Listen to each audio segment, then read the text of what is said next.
Beneath the wind-swept plains of southern Iraq, where the Tigris and Euphrates carve their patient paths through dust colored like forgotten centuries, secrets lie buried in layers of silt and time.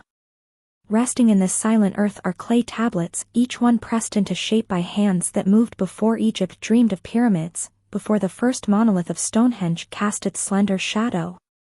The wedge-shaped marks they left, cuneiform, were never meant to be a mystery for future ages. They were meant to remember. To hold fast to something the world itself had tried to erase. So, before we descend deeper into the silence that stretches between these ancient cities, pause for a moment. If you are drawn to stories that dwell in the liminal space between archaeology and memory, consider lending your attention.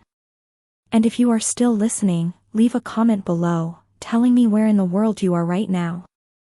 I like to imagine these forgotten voices, trapped in clay for millennia, finally reaching across continents, finding ears that are at last ready to hear. Our story does not begin with a triumphant discovery, but with a quiet, unsettling question, one that the early archaeologists never thought to ask. In the late 1800s, drawn by the allure of biblical lands, scholars descended upon the river valleys of Mesopotamia.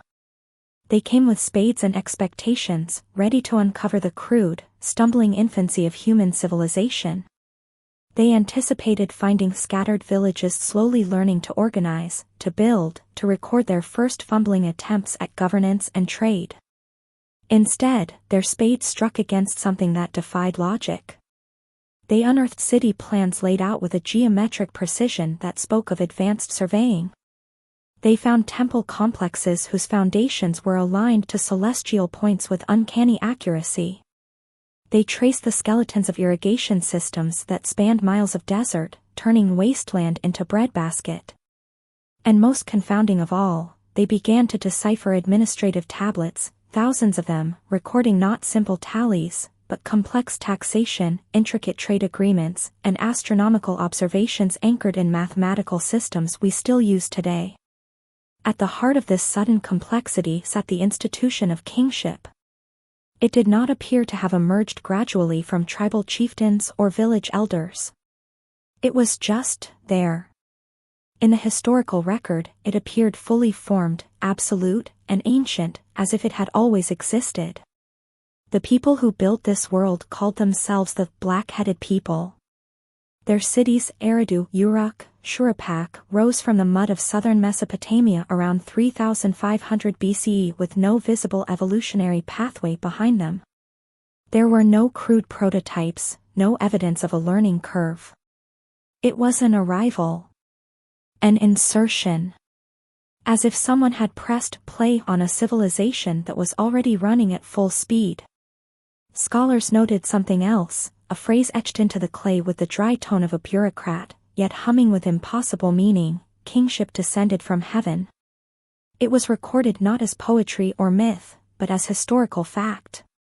This was the first clue, the initial fracture in the standard narrative. What if the first kings of Sumer were not the beginning of something new, but the last survivors of something unimaginably old? The sophistication was too complete, the systems too polished. It bore the unmistakable character of an inheritance, not an invention. The tablets themselves, resting in museum cases, seem to hum with a knowledge that has no clear beginning. Between lines of grain receipts and livestock tallies are references to a time before, to cities that existed before the flood, to teachers from the waters. The boundary between myth and memory, in this context, begins to dissolve. The most haunting artifact is the Sumerian king list, a document treated as administrative record, not legend. It divides history into two epochs, before the flood and after. The pre-flood kings reign for spans of tens of thousands of years, numbers impossible by any biological measure, yet recorded with the same bureaucratic flatness as a tax record. This was not fantasy to them, it was a chronicle of deep time, a bridge to a world they believed was historical. The question pressed into the clay by those ancient scribes, echoed by their fingerprints still visible in the hardened mud, is this: what were they so desperate for us to remember? The answer lies not in seeing Sumer as a cradle, but as a memorial. The evidence suggests a rupture, a cultural replacement around 4000 BCE, marked by sudden changes in pottery, architecture, and genetics. New people arrived, or a new ideology took hold, carrying with them a fully formed template for civilization. They were not inventing, they were rebuilding. And to understand what they were rebuilding, we must look not just to their cities, but to the waters that border their world, and to the global cataclysm that shaped the deepest memories of humankind. The Sumerians did not see themselves as pioneers. Their earliest texts suggest a people conscious of being heirs, not inventors. Their astronomers tracked the cycles of Venus with an accuracy that would not be confirmed until the advent of modern telescopes. Their mathematicians worked in a base 60 system, a framework so elegantly sophisticated for complex calculation and fractions that we still divide our hours and minutes by its legacy. Their engineers constructed massive temples and city walls that required a mature understanding of load-bearing mechanics, water management, and long-term urban planning. These were not the stumbling experiments of a newborn society. They bore the hallmarks of refinement, of received knowledge. They looked less like an invention and more like a reconstruction. In museum archives across the world, in London, Berlin, Baghdad, these clay tablets rest behind glass. Some are intact, others heartbreakingly fragmentary, but all carry that same disquieting quality, precision without precedent, knowledge without a clear origin. Woven between the mundane tallies of grain and lists of temple offerings are cryptic references to a time before. They speak of cities that existed before the flood, of kings who ruled when the world was young, and of divine teachers who emerged from the waters to instruct a devastated humanity in the arts of civilization. We dismiss this as mythology. But when the same core story, a golden age, a cataclysmic deluge, a few survivors preserving knowledge, appears in Sumerian, Akkadian, Hebrew, and Hindu texts, when cultures separated by continents and millennia all remember a great flood that ended an earlier world, the boundary between myth and memory begins to blur. The stories start to feel less like fiction and more like fractured history, passed down through generations of trauma. The most haunting artifact of this inherited memory is deceptively mundane, a king list. On the surface, it is a bureaucratic document, a chronicle of rulers, their cities, and the lengths of their reigns. But as one reads down the columns, an impossible chronology unfolds. The list cleaves history into two distinct epochs, before the flood and after.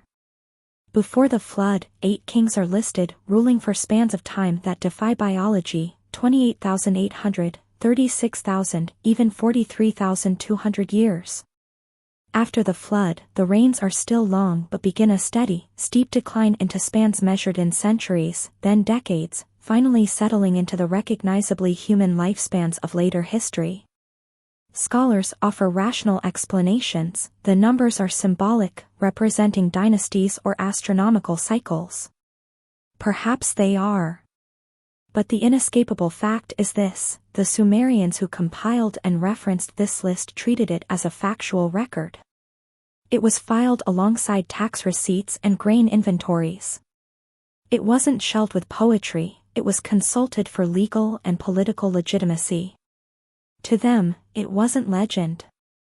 It was memory. Sometimes, when examining these tablets under the right light, you can still see the fingerprints of the scribe pressed into the clay before it hardened, the ridge of a thumb, the curve of a palm. These are the hands of a person who lived 5,000 years ago, laboring to preserve something they believed was vital to save. And in the silence of the museum, a question forms, as palpable as those ancient fingerprints: what were they so desperate for us to remember?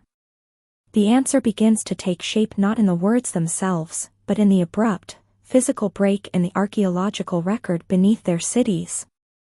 The story of Sumer is not one of smooth, uninterrupted evolution. It is a story of a foundation laid upon another, older foundation, a story of cultural inheritance etched in mud, brick and bone. The archaeological record adds a physical, unsettling dimension to this question. The story of Sumer is not one of smooth, uninterrupted evolution. Beneath the cities we have excavated, beneath the distinct cultural layers, archaeologists find evidence of abrupt change, of clear breaks in continuity. Prior to the rise of the Sumerian cities, the region was home to the Abade culture, a people who thrived for nearly 2 millennia. They left behind distinctive painted pottery, built modest reed and mud brick houses, and buried their dead in simple graves beneath their floors. Their society was that of small, agricultural communities.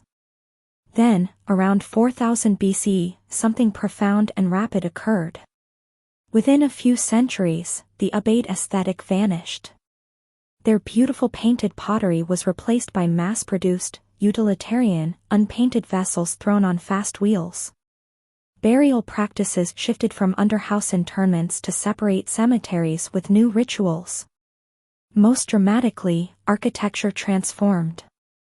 The modest Abade structures were replaced almost overnight by monumental temple platforms, complex administrative buildings, and vast city walls, projects that demanded centralized authority and armies of coordinated labor. This was not a cultural drift.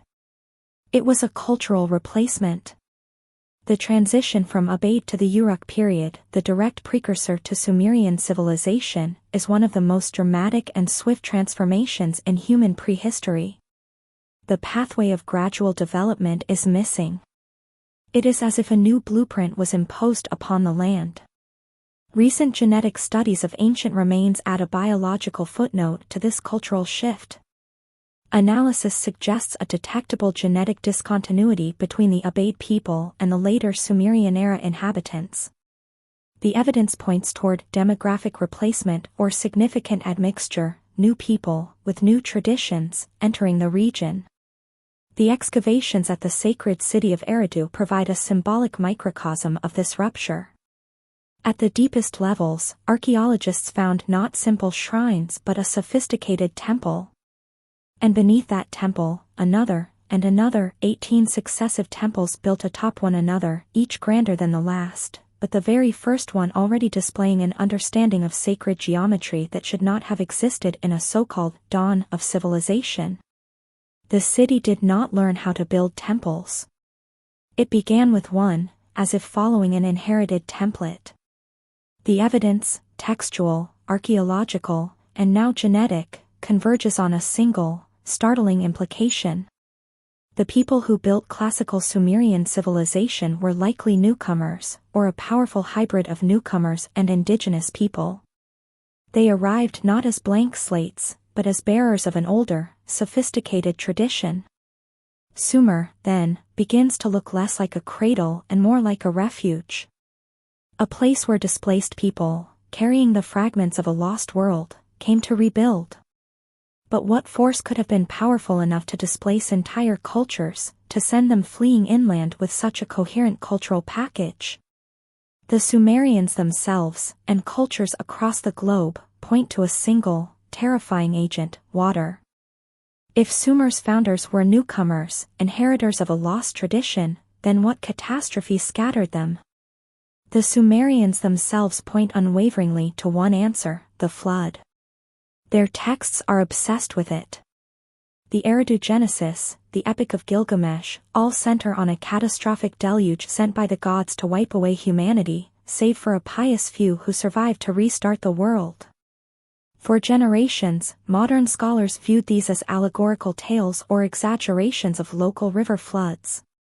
But geology has now confirmed that the Sumerian flood stories are anchored in a profound global reality.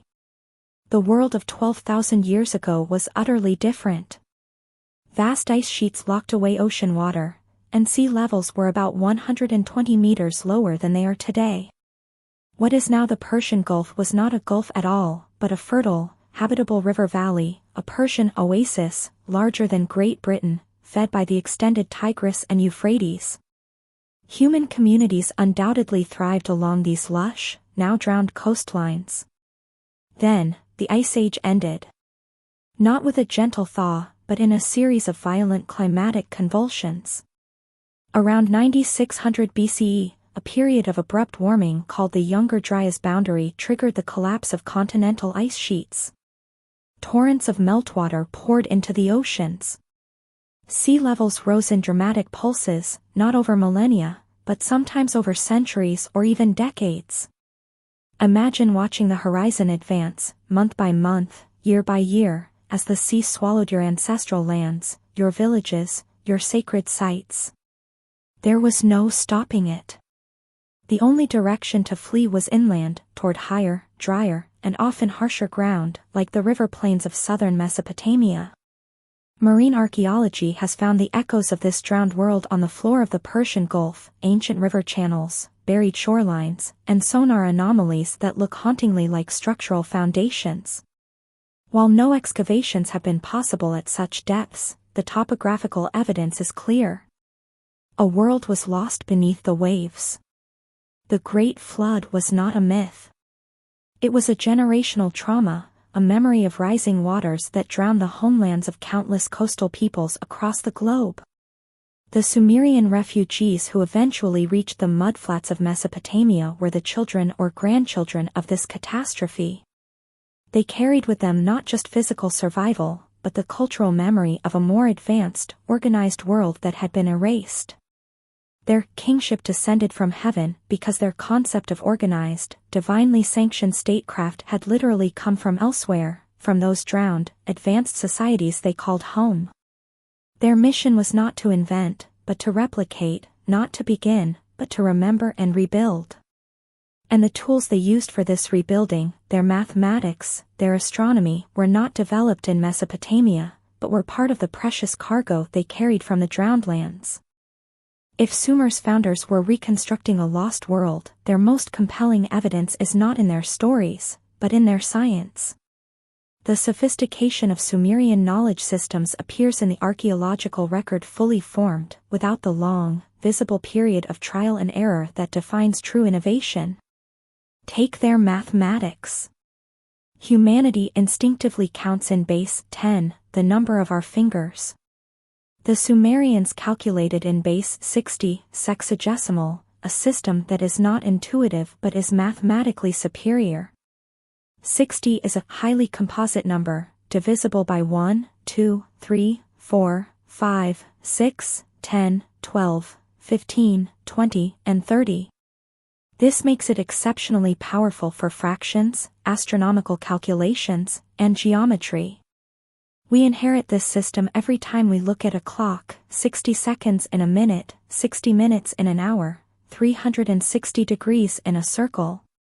The earliest mathematical tablets from Uruk, c. 3400 BC, show a complete, operational understanding of this complex system. There is no evidence of a simpler counting system preceding it.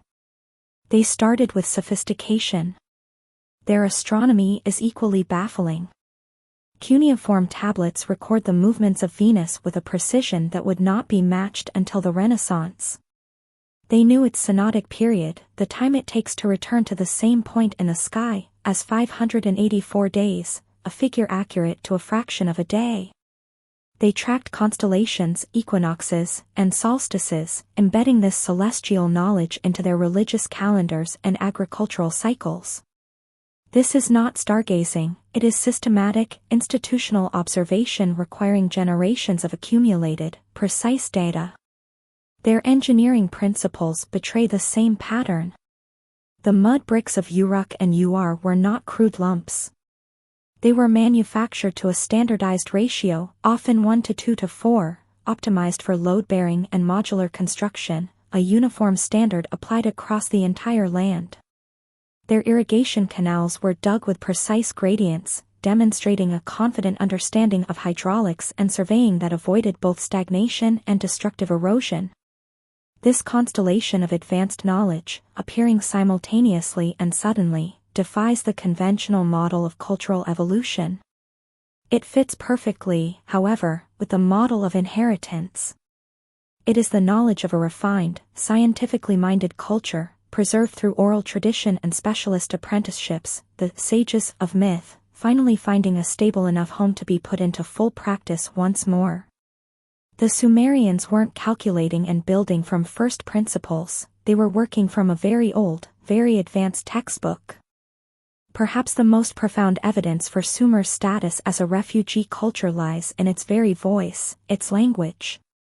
When linguists deciphered cuneiform, they expected Sumerian to relate to known language families of the region, like Semitic, Akkadian, Hebrew, or Indo-European. They found instead a profound mystery. Sumerian is a linguistic isolate. It has no known relatives, no ancestor, no sibling languages. It is not connected to any other language family on Earth. It appears in the historical record fully formed, with a complex agglutinative grammar, building words by stringing together prefixes and suffixes, and a unique vocabulary, only to be gradually replaced by Akkadian after 2000 BC and vanish entirely. This isolation is deafening. Languages evolve, diverge, and mix. They leave trails. Sumerian leaves none.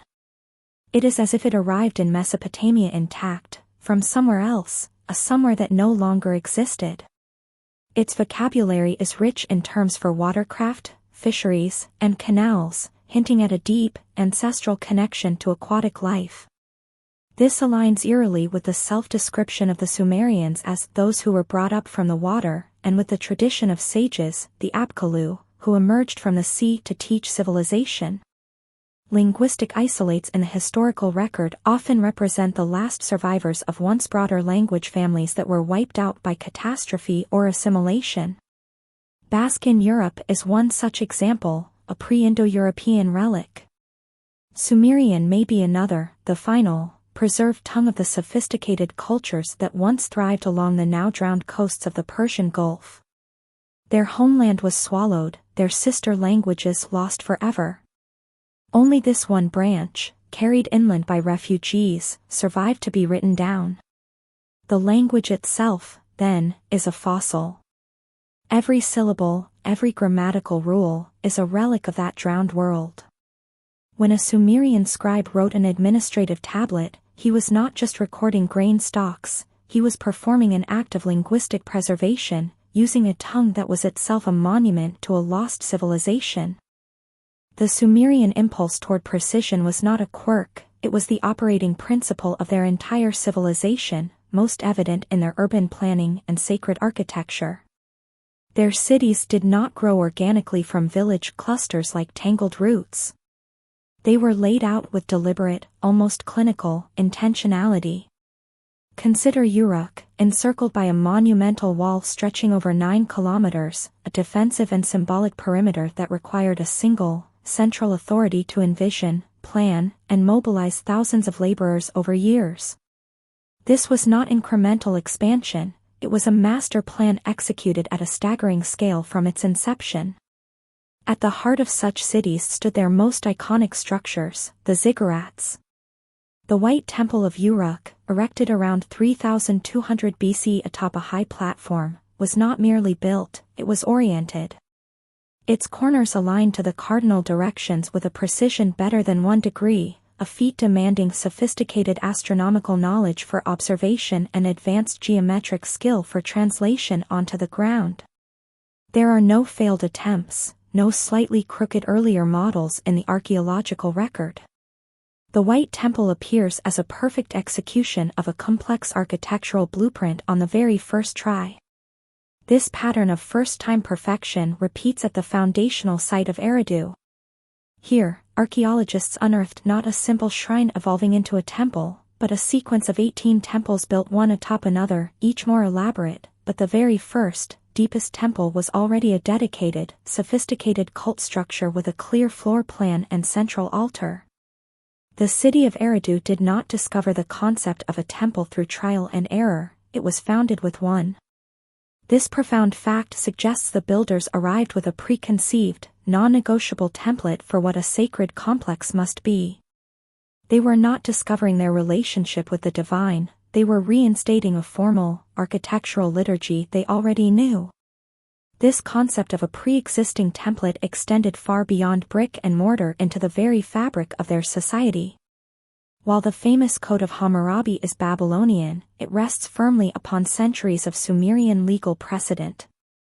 Earlier tablets document a fully realized bureaucratic state, standardized weights and measures enforced by royal authority, formalized legal procedures for contracts, marriages, and disputes, and a hierarchical administrative system to manage it all. This level of legal and social complexity is the hallmark of a long-established society refining its systems, not one inventing governance from scratch. The sudden appearance of such a complete legal administrative matrix points toward its importation, not its local evolution. But where did this comprehensive blueprint originate? The Sumerians themselves named it the Mi, pronounced May. In their cosmology, the Mi were not gods or people, but the foundational, pre-existing decrees of civilization itself. They were the divine templates for kingship, priesthood, crafts, music, law, and ethical behavior, the immutable plugins for running a complex society. The god of wisdom, Enki, was said to guard them in the Absu, the freshwater ocean beneath the earth, before bestowing them upon humanity. This is rich metaphor. Strip away the divine personification, and a powerful historical memory remains. The core principles of their civilization were not developed locally through experimentation. They were received as a complete set of instructions from a source associated with foundational waters. The blueprint did not emerge from the Mesopotamian mud, it was, as their own phrase goes, lowered from heaven, a heaven that, in their geographical understanding, lay in the direction of the now-drowned Persian Gulf. Their entire project was an act of architectural and societal archaeology, a meticulous reconstruction of a world model whose original had been lost to the abyss. They were building by the light of a faded star, following schematics from a workshop that no longer existed. Woven through the fabric of Sumerian and later Babylonian mythology is a persistent and peculiar thread, the tradition of the Apkallu. These were not gods in the traditional sense, but 7 semi-divine sages who existed in the fabled antediluvian epic, the time before the Great Flood. They are described as counselors to the legendary pre-flood kings, those rulers who reigned for millennia, and, more importantly, as the direct conduits of civilization's arts to a primitive humanity. Their function was not to create ex nihilo, but to instruct, to bestow knowledge that already existed. The most vivid and telling description comes from the Babylonian priest Berossus, writing in the 3rd century BCE. He describes the first sage, Oannes, as an amphibious being who would emerge from the Erythraean Sea, the Persian Gulf, during the day.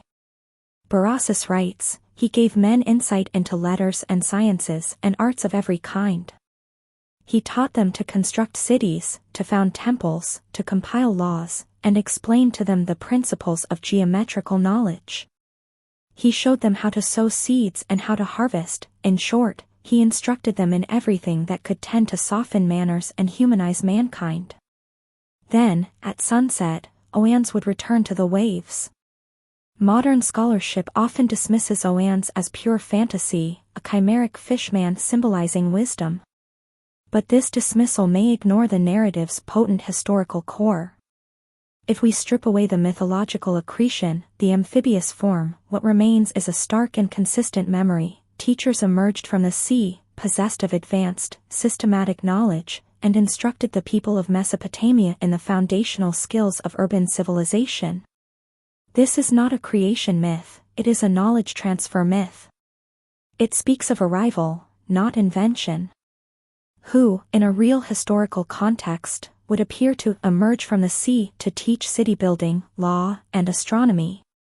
The answer aligns perfectly with the geological and archaeological evidence, survivors from the drowned coastal civilizations of the Persian Gulf Basin. When the rising seas swallowed their lush river valley homeland, the displaced populations would have fled inland, appearing along the shores and river mouths of Mesopotamia. Among these refugees would have been the elite of their lost society, the engineers who understood hydraulics and architecture, the priests who maintained astronomical calendars and ritual protocols, the administrators who knew law and record-keeping. To the indigenous Ubaid people, living in smaller, less complex agricultural communities, these knowledgeable strangers would have seemed extraordinary, sages possessing almost divine wisdom. Over centuries, as the traumatic memory of the flood calcified into legend, the identities of these human teachers would have been mythologized. Their point of origin, the sea, became part of their essence, transforming them into amphibious creatures. Their profound knowledge, so critical to survival and rebirth, elevated them to semi-divine status. The Apkallu tradition, therefore, is not a random fantasy but a likely cultural fossil, a mythologized memory of a very real post-catastrophe event, the arrival of educated refugees who catalyzed the leap from the Ubaid culture to the Uruk civilization. This provides the crucial how for Sumer's sudden sophistication. The advanced knowledge, the mathematics, astronomy, engineering, and statecraft, did not spontaneously generate in the Sumerian mind. It was transferred. It was taught. The Apkallu represent the human mechanism of that transfer. They are the personification of the mentorship that must have occurred between the last carriers of a drowned world's knowledge and the new generations in a new land. The myth preserves the awe and gratitude felt by the recipients of this life-saving, civilization-building knowledge. It encodes the truth that their divine wisdom had a very terrestrial, if tragic, origin. It was the salvaged library of a sunken world, carried to safety in the minds of its most learned survivors. These sages were the living bridges across the deluge, connecting the world that was lost to the world that was painfully, magnificently reborn. The Sumerian king list stands as the central enigma, a document that simultaneously affirms and dismantles conventional history. Its two-tiered structure is its most defining and puzzling feature. The 8 antediluvian kings who reign for spans of 28,800 to 43,200 years, followed by the post-flood rulers whose reigns shrink dramatically, eventually settling into mortal lengths. To dismiss these pre-flood numbers as mere fantasy is to miss their profound function. They were not meant to be read as literal biography. Instead, they are a sophisticated cryptographic system, encoding legitimacy, cosmology, and a radical concept of time. The numbers themselves are astronomically significant. For instance, 43,200 is 120 repetitions of the 360-day ideal or ritual year. These figures anchor the pre-flood rulers to the cycles of the cosmos, portraying them as part of a divine, celestial order rather than mere earthly chieftains. Their reigns are measured in cosmic time, setting them apart from the human history that follows. The true message of the king list lies not in the numbers themselves, but in their dramatic contraction after the flood. This is not an error, it is a deliberate literary and historical device. The steep, exponential shortening of reigns graphically illustrates a catastrophic break in continuity, a reset. It visually charts the traumatic transition from deep time, the mythic epic of the lost progenitor civilization, into historical time, the flawed, mortal, post-catastrophe world. The list is a timeline showing cultural memory in decay, the luminous longevity of the Golden Age dimming into the brief candle flicker of the present age. This structure alone tells a story of profound loss and a diminished state of being. Politically, the list served as the ultimate deed of title. By linking the historical kings of city-states like Kish and Uruk directly to these antediluvian, semi-divine rulers, Sumerian scribes were performing a powerful act of political theology.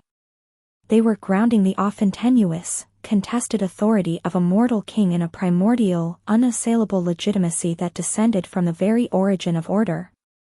The king's power was legitimized not by conquest alone, but by his place in an unbroken chain that stretched back to before the world was washed clean. The king list was therefore a foundational document of the state, consulted for legal succession and political legitimacy, filed among treaties and tax records because it was considered just as factual and vital. It was their way of declaring, our sovereignty is not a new invention born of mud and reed. It is a relic, a surviving branch of a tree whose roots are in a world that no longer exists. It is less a chronicle of men and more a map of inherited authority, tracing a line of descent from the cosmos itself, through the cataclysm, and into the palace. The Sumerian flood narrative is not an isolated story. It is a single, early recorded stanza in a global epic of memory. From the biblical Noah to the Greek Deucalion, from the Hindu Manu to the indigenous Australian tales of the Dreamtime sea rise, the core narrative is hauntingly consistent: a world-destroying deluge, divinely mandated or naturally catastrophic, sparing only a righteous few who preserve the seeds of life and knowledge to restart the world. This global distribution has long been a puzzle. It is too widespread, appearing on continents isolated from Mesopotamian influence for millennia, to be explained by simple cultural diffusion. The explanation is not in shared stories, but in shared experience. Modern geology provides the key. The Great Post-Glacial Melt, culminating around 9600 to 6000 BCE, was a planet-wide event. Sea levels rose approximately 120 meters, drowning continental shelves and coastal plains on every inhabitable continent. The Persian Gulf Oasis, the Sundaland Shelf connecting Southeast Asia, Doggerland between Britain and Europe, and vast stretches of coastline everywhere, all vanished beneath the waves over generations. This was not a local river flood. It was a global, generational trauma experienced by countless coastal communities.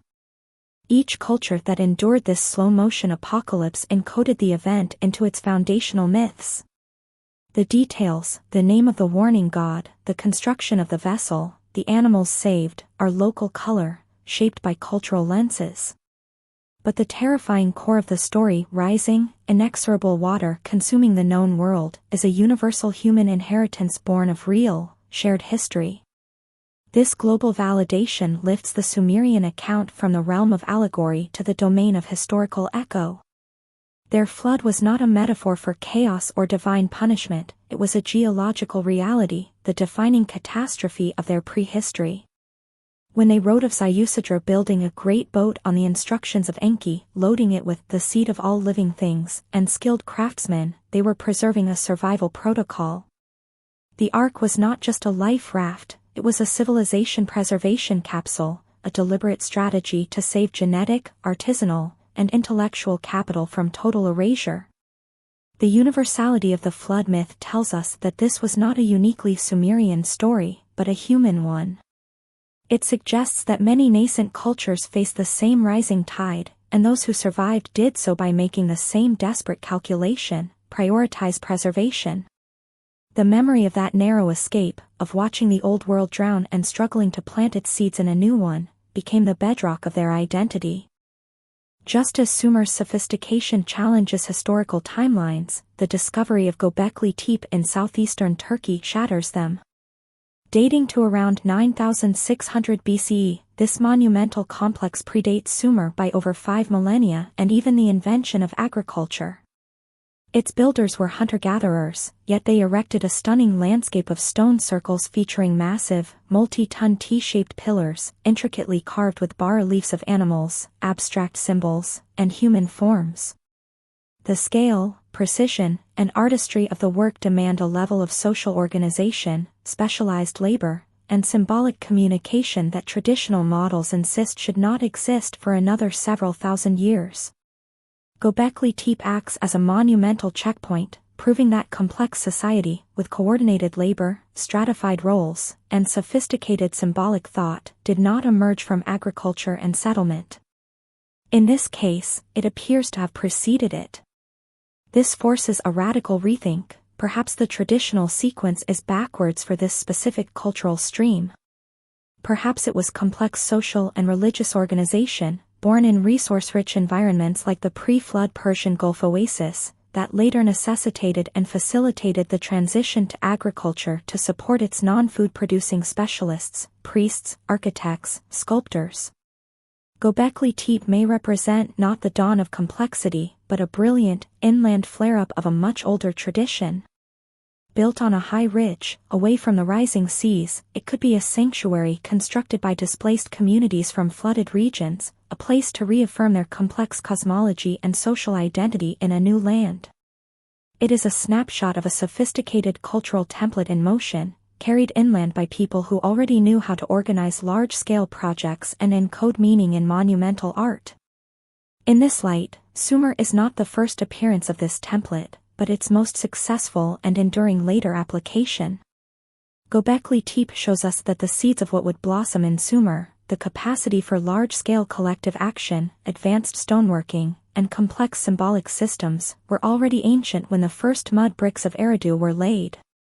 Sumer was not a beginning, but a spectacular, bureaucratic reflowering of a perennial plant whose deepest roots were watered by a now-drowned world. Around 4000 to 3500 BCE, the disparate threads in Mesopotamia coalesced into the explosive Uruk phenomenon. This was not a gradual evolution but a rapid crystallization, where the inherited template of civilization snapped into sharp, defined form. The city of Uruk exploded in size, becoming a massive urban center of tens of thousands. This was marked by unprecedented standardization, mass-produced, wheel-thrown, beveled rim bowls, likely ration vessels, uniform administrative tools like cylinder seals, and consistent architectural modules. It feels less like organic growth and more like the systematic rollout of a system.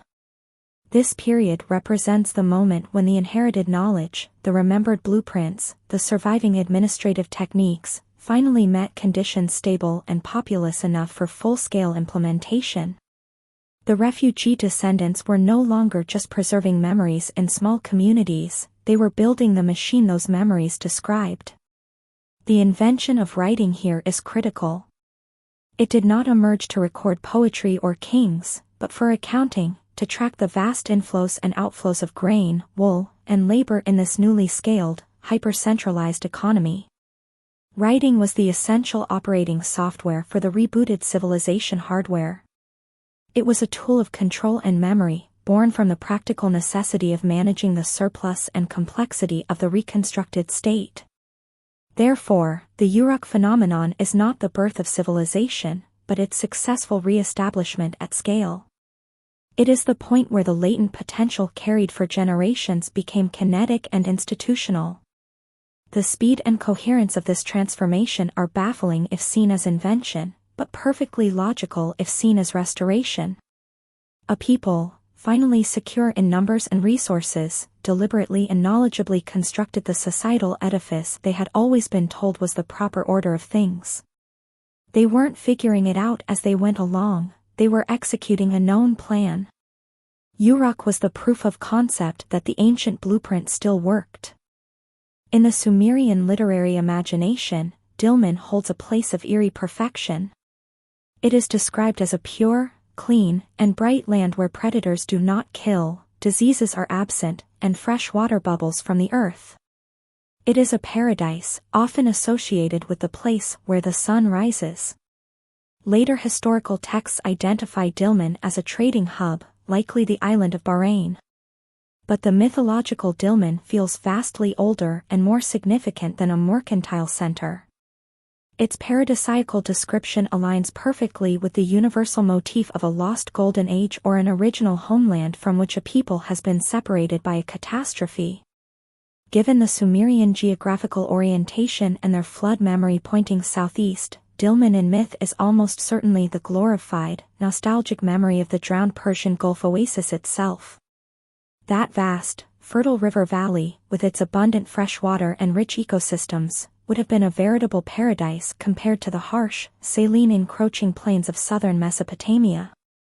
After the flood, as the physical homeland vanished, the memory of it crystallized into the myth of Dilmun. The name later attached itself to the most prominent real-world location in that direction, Bahrain, but the core of the myth points to a larger, lost world. The profound yearning for Dilmun in Sumerian texts is thus not merely spiritual, it is cultural nostalgia. It is the memory of the green, well-watered world before the trauma, the world that birthed their ancestors and their original civilization. Their entire strenuous project in Mesopotamia, digging canals to replicate that abundance, building temples to recreate that lost cosmic order, can be seen as a desperate attempt to remake Dilmun in a less hospitable land. Dilmun was the heaven from which their kingship descended. It wasn't a celestial realm, but a terrestrial one that had returned to the watery abyss, living on only in story and in the driving urge to rebuild its likeness. The eventual fading of Sumerian political dominance was not the end of its influence. Its legacy was absorbed by Akkadians, Babylonians, Assyrians, and through them, seeded into the foundations of Western thought. Our hours, minutes, and circle degrees are Sumerian. Our concepts of codified law and urban administration have Sumerian roots. But the deepest legacy is philosophical. Sumer provides the first documented evidence that civilization is not a linear, upward progression, but a cyclical and resilient phenomenon. The Sumerian model suggests a pattern: growth and sophistication in favorable conditions, the Gulf oasis, catastrophic environmental collapse, the flood, dispersal and preservation of knowledge by survivor elites, the Apkallu, and eventual re-establishment in a new heartland, Mesopotamia. This reframes human history from a simple ladder to a spiral, where advanced knowledge can be lost and refound, where collapse is not always an end, but sometimes a dispersal. Sumer shows that the core software of civilization, its mathematics, its astronomy, its bureaucratic systems, can be decoupled from its original hardware and reinstalled elsewhere, given a determined and knowledgeable carrier group. This is their most profound gift to our understanding of ourselves. It means the spark of complex culture is older and tougher than we knew. It suggests that the dawn of civilization we study in Mesopotamia might actually be a second sunrise, with the first, brighter dawn lost to the depths of the Gulf and the depths of time. Their legacy is the proof that culture can be a phoenix, that memory is the most vital technology for long-term survival, and that even after a global cataclysm, a new world can be built from the remembered fragments of the old. In the hallowed quiet of a museum's archival wing, under the precise, cool light of a conservator's lamp, history transcends text and artifact to become startlingly human. Here, on the surface of a 5,000-year-old Sumerian tablet, perhaps documenting a shipment of barley to the temple of Enki or a standard contractual agreement for a field lease, you might see them. Not just the crisp, deliberate wedges of cuneiform, but something softer, more accidental, and infinitely more intimate, the fingerprints of the scribe. The faint, swirling ridge pattern of a thumb, the delicate curve of a fingertip, pressed into the damp clay in a moment of mundane handling before the tablet was dried in the sun or fired in a kiln. This is not a monument, nor a royal inscription. It is an unintended autograph, a biological signature that survived by pure chance. And it is, perhaps, the most profound piece of evidence we have for understanding Sumer's true nature. That single, preserved fingerprint is a bridge of flesh and clay across an unimaginable gulf of time. It connects our present directly to a specific, fleeting moment in the life of an individual. We can reconstruct the scene: a man, likely part of the vast bureaucratic class that was the engine of the Sumerian state, sits in a room that might be dusty or cool. He works with practiced efficiency, kneading the wet clay, forming it into a neat rectangular tablet, smoothing its surface. His mind is not on eternity. It is on the task at hand, ensuring the tally of livestock is accurate, that the legal formula is copied without error, that the day's quota of administrative work is met. He presses his stylus into the clay, his hand resting lightly on the tablet's edge, leaving behind the whorls of his skin as an afterthought. He has no concept of archaeology, no idea that this routine record of mundane commerce will outlast empires, languages, and entire worldviews. His concern is order, in the here and now. And therein lies the fingerprint's deafening testimony. This image, a professional scribe performing a routine administrative task, is the absolute antithesis of a dawn of civilization. This is not the picture of a pioneer tentatively inventing a system, struggling with form and function. There is no hesitation here. The very normalcy of the act is its most telling feature. It reveals a society where literacy, numeracy, and complex bureaucratic procedure were not revolutionary experiments, but established, institutionalized, and mundane realities. The scribe was a specialist within a deep and hierarchical administrative structure, operating within a dense framework of conventions, standards, and expectations that he inherited from his teachers and would, in turn, pass on to his apprentices.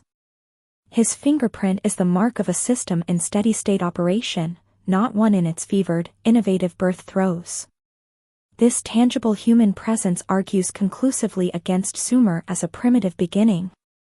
It forces us to see the people not as mythical progenitors, half god and half man, but as real, complex individuals living and working in a sophisticated apparatus they understood intimately but did not create from scratch. They were operators, not inventors, inheritors, not founders. The fingerprint embodies the quiet confidence of tradition. It is the signature of a person who knows his role within a grand, pre-existing design. He is not building the machine, he is tending to it, ensuring its smooth running by following manuals written long before he was born. When we look at that fingerprint, we are not looking at the spark of civilization. We are looking at its mature, steady flame. It connects us not to a moment of creation, but to a continuum of transmission. That anonymous scribe was a link in a chain of knowledge that stretched backward into a past he likely considered both historical and sacred, to the time of the Apkallu sages and the antediluvian kings, and forward, through his accurate copying, into a future he could not conceive. His daily work was an act of preservation, a votive offering to the god of order, ensuring that the system, the template, the me, survived unchanged. In his fingerprint, we see the individual burden and dignity of that responsibility.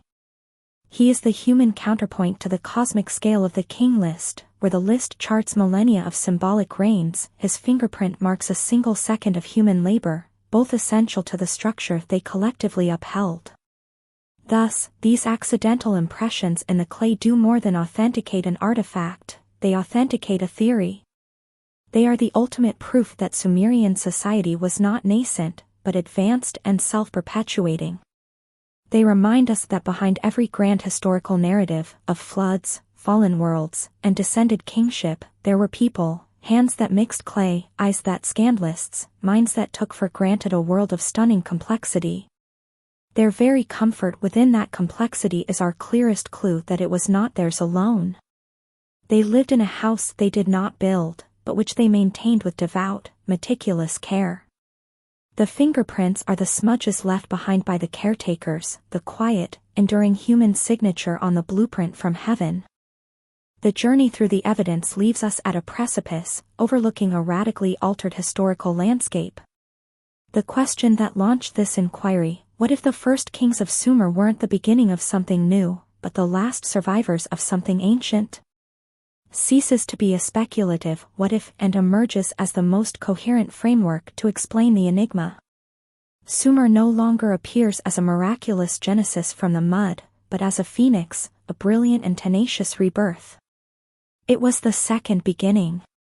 The culmination of a sequence that began with the sophisticated, now drowned cultures of the Persian Gulf oasis, was fractured by the global cataclysm of rising seas, was preserved through the traumatic dispersal of knowledge-bearing refugees, the human reality behind the Apkallu myths, and was finally, painstakingly resynthesized in the river valleys of Mesopotamia when conditions allowed for the full re-implementation of the ancient template. This reinterpretation is not a diminishment of the Sumerian achievement, but a profound elevation of it. Their greatness lies not in primal invention, but in heroic recollection and faithful reconstruction. They were the archivists of a fallen world, the engineers who worked from salvageable schematics. The sudden appearance of urban planning, mathematics, astronomy, and statecraft is not a mystery of spontaneous generation, but the logical outcome of a deliberate, culturally imperative project of restoration.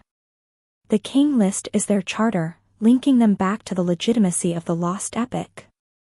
The ziggurats are their aspirational architecture, reaching not for a vague heaven, but for the lost heights of their ancestors' world. Their entire civilization was an act of monumental memory, a defiant declaration that even though the waters had taken the original, the blueprint would not be lost. This cyclical model, peak, catastrophe, dispersal, preservation, and rebirth, replaces the simplistic ladder of progress with a more realistic and resilient spiral. It suggests that civilization is a potential state that can be achieved, lost, and re-achieved. The light of complex culture does not simply turn on in one place and spread, it can flicker, be nearly extinguished, and be rekindled from sheltered embers carried by survivors. Sumer stands as the earliest documented proof of this cycle. It forces us to consider that the cradle of civilization was, in fact, a nursery, a protected place where the orphaned knowledge of a prior age was nursed back to health and sent out into the world anew. The legacy of Sumer, therefore, is twofold. First, it is the tangible inheritance they embedded in our world, base 60 mathematics in our clocks and circles, the foundational concepts of law and bureaucracy, the very idea of written record. Second, and more profound, is the meta-legacy, the demonstration that civilization itself is durable precisely because it can exist as knowledge separate from place. Their most vital export was not a technology, but a principle, that culture can survive the death of its homeland if its core knowledge is preserved and valued above all else. This leads us to the haunting, urgent echo their story sends across the millennia to our own time. We, too, are custodians of an advanced, global civilization facing profound environmental change, including rising seas. We compile our knowledge not on clay tablets, but in digital clouds and fragile archives. The Sumerian question now becomes our own: what is the essential kernel of our world? What knowledge, what principles, what me would we prioritize if we had to carry it through a narrowing pass of catastrophe? What would our survivors work to rebuild? The Sumerians answered by inscribing their world in fire-hardened clay, aligning their temples with the eternal stars, and meticulously copying their king lists. They bet on continuity. Their story is a message in a bottle from the past, telling us that endings are not absolute, that memory is the most vital technology for long-term survival, and that a second beginning, however arduous, is always possible. They prove that the foundation of the future is not merely in the strength of our walls, but in the fidelity of our remembrance and the courage to rebuild according to the best blueprints we have inherited from the past, no matter how ancient or how tragically earned. If you enjoyed this journey through deep time, consider liking this video and subscribing for more historical deep dives. Drop a comment and let us know where you're listening from.